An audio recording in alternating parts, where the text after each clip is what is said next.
This is Dave Fleming in the Ingenuity Lab. Welcome to another episode of the podcast Lifework, a podcast where we explore ideas and insights at the intersection of who you are and what you do. Overreact much? Well, if you do, you're not alone. Apparently, so do I. Apparently, so do we all, as human beings, have a tendency to overreact. In fact, psychologists have coined a term, a cognitive distortion, that they call the Semmelweis effect. A Semmelweis effect. And basically, the Semmelweis effect is when we overreact to new information because it contradicts the evidence that we believe in the present. So new information comes, it contradicts what we believe or the evidence we think we have, and our initial reflex is to resist it. Now, this is an interesting story where the Semmelweis effect came from. You might be aware of a Hungarian doctor in the 1800s who discovered that doctors were killing their infant patients by delivering those babies right after coming out of surgery. Okay, so if you can imagine this, coming right out of surgery with blood-stained hands and all the germs and bacteria on their hands, they were going right into a room to deliver a baby. Now, we think, that is shocking today. Can you imagine that? Think of how much we focus on hand washing as one way to eliminate the transmission of disease. But believe it or not too long ago, less than 250 years ago, we didn't know that. Human beings didn't know that. And so surgeons were actually killing people because they weren't washing their hands.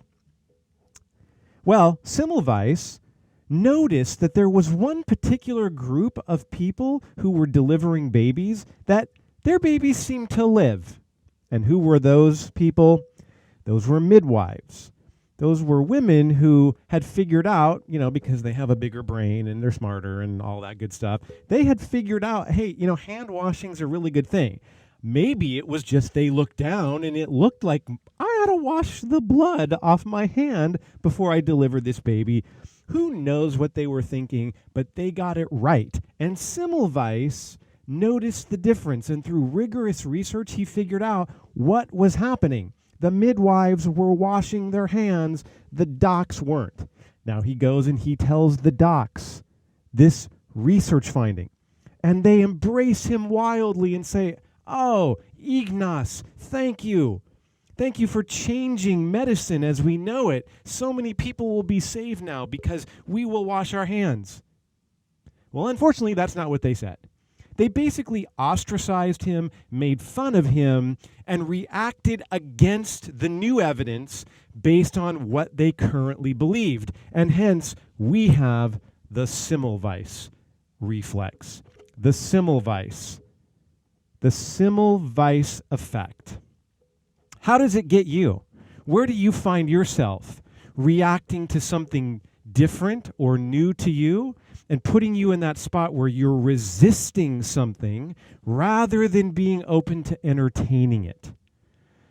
Wow, I do this. I teach the Semmelweis effect, and I can walk out of teaching a group of people not to do the Semmelweis effect, get on the phone with my wife and do the Semmelweis effect and have that reflex in a conversation I'm having with her.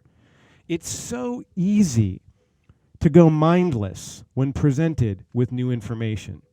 So, in the next few days, watch yourself. Watch if there are times that you have a Semmelweis reflex, that someone presents something to you, and instead of being open-handed and open-minded and listening, it doesn't mean you have to agree, but just staying open and flexible, notice if you resist, and then maybe why. What was it about that new information that caused you to resist, that caused you to have that reaction instead of having an open mindfulness? So I want to really encourage you to think about where those Semmelweis moments are for you and what you can do to maybe dial them down. How do we dial them down in our lives? We just might react less and learn more. This is Dave Fleming in the Ingenuity Lab.